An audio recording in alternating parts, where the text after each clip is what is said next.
Okay, hello everyone, guys. Good morning. Good morning. How are you all? Good morning, everyone. My name is Afreen Azmat, and I welcome you all in today's session. So, today we are going to discuss bankers' special relationship.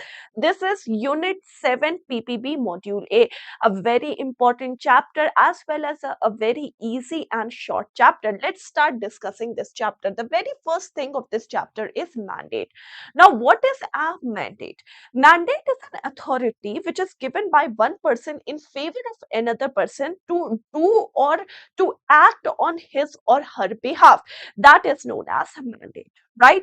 So, mandate is what a letter or mandate is just authority given by one person to another person, which is called as mandatee, that now you are responsible for to carry out certain acts on his or her behalf. That is known as mandate, right? Now, if we talk about the mandate, the person who is given the authority is called as mandatee. A very important thing is a mandate is an unstamped agreement. Okay. So, while issuing mandate, you need not take any stamp on this agreement. It is an unstamped agreement. It is comparatively for a shorter period of time because it is issued for carrying out some specific function or act on your behalf. So, it is comparatively for a shorter period of time. That is known as mandate. But if we talk about the power of attorney, power of attorney, again the same thing. Technically, it is the same thing with differences, of course. Power of attorney is again a letter, or you can say a document executed by the principal, okay, or you can say donor on behalf of donee or on favor of donee, or you can say agent, and you authorizing that person that now you are responsible for acting completely on my behalf.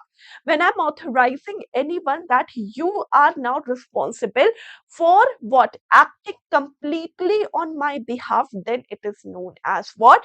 Then it is known as power of attorney.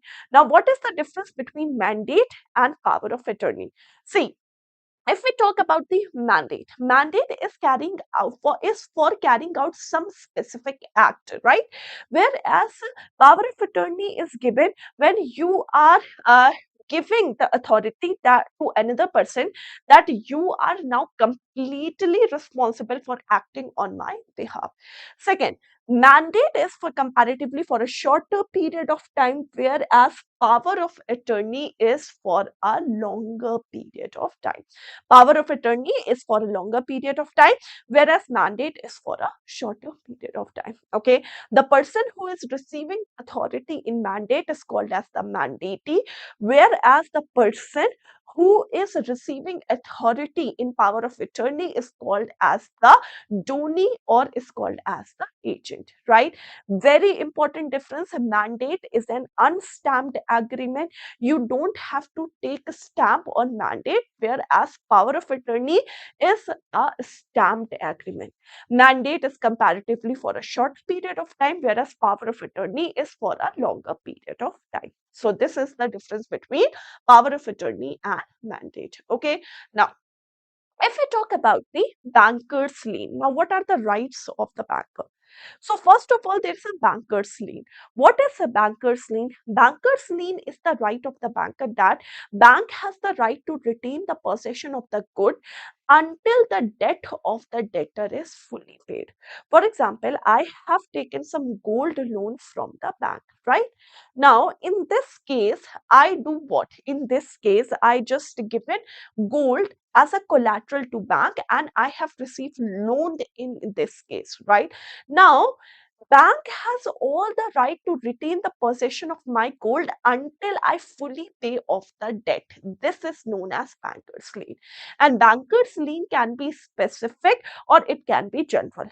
Okay, so particular banker's lien means you bank has to take the possession of that particular good which you have given as a collateral while borrowing the loan.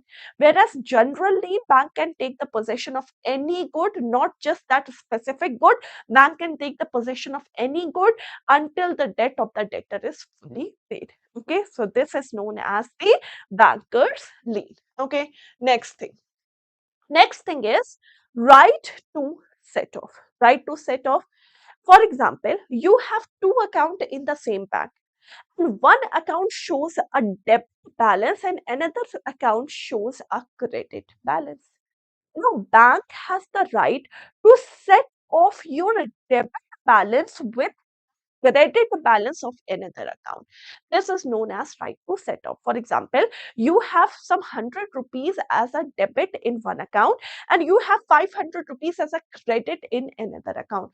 So bank has the right to what? To set off your debit balance of rupees 100 with the credit balance of rupees 500. Now you have left only 400 in that account, and in this account you have the zero balance. This is known as right set off. Okay. Now, last thing is right of appropriation. Now, what is the right of appropriation? Right of appropriation says that when you have deposited some money, right? When you have deposited some money in the bank account and you haven't given any instruction in this case to the bank that this money is for some specific task, right?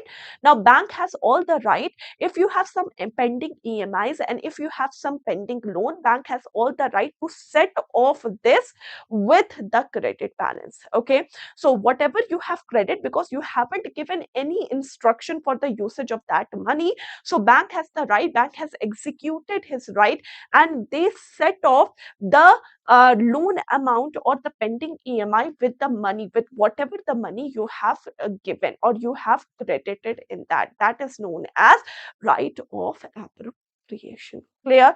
So there is power of attorney, there is mandate, there is right to set off, right of appropriation, and right to banker's lien. Okay, so thank you so much, guys. Thank you so much. Now, if you have liked this video and if you have understood whatever I have taught you, just please like and share the video to the maximum you can.